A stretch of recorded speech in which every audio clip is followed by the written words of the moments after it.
Hi guys. So fats, and I'm talking about the ones that we eat, they are getting a lot of attention those days in the health world. And all the conversations and debates around it can be quite confusing, I believe. There's the question, are fats good for us at all or not? Are the plant-based ones better for us or maybe the animal-based ones? What are saturated fats and unsaturated fats and the PUFAs and MUFAs and omegas? And what are trans fats at all? And then there is this question, is cold pressed better? Or what about the refined versions? And the list goes on and on and on. Honestly, there's so many big confusing words. But me personally, I actually think this all doesn't have to be that complicated, and quite the opposite, in fact.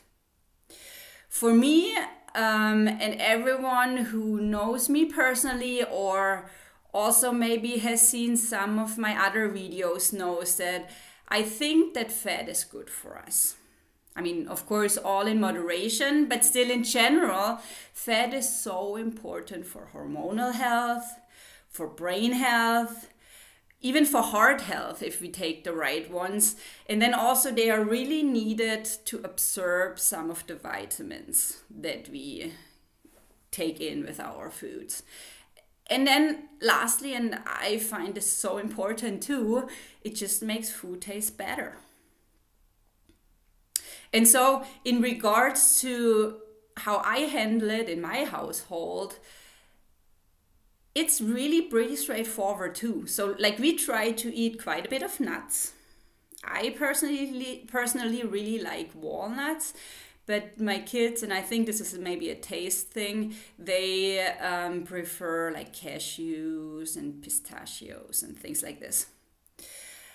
And then I'm trying to at least have 2 meals that include fatty fish a week. So in our case, this is mainly some really simple salmon dish or whatever. And then I'm sticking with whole milk dairy products. So I'm not really a believer in low fat or no fat dairy things. And then lastly, when I do my meal prep, I'm really only using olive oil. And I'm using the cold pressed kind, so the extra virgin kind, for everything cold, so dressings and things like that, and also for cold, for lower heat cooking. So I'm this is really my main source of oils for meal prep.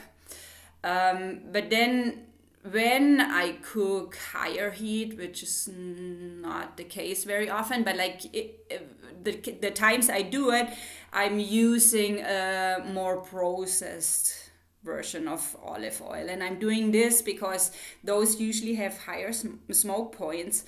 And this is important because if you cook with cold pressed oils, they actually can turn toxic. So for that one, but again, this is not very often. And then, yes, we actually do consume quite a bit of butter too, but I do buy the grass-fed one. And so this is really all there is. And then there's that big controversy about the highly processed artificial trans fats out there right now, big buzzwords and big topics everywhere. But honestly, I don't know, but if you stick with a whole food diet mainly, and you cook at home, this in combination with the fact that they are really basically banned or at least highly restricted pretty much everywhere in the world. I mean, except maybe the third world countries.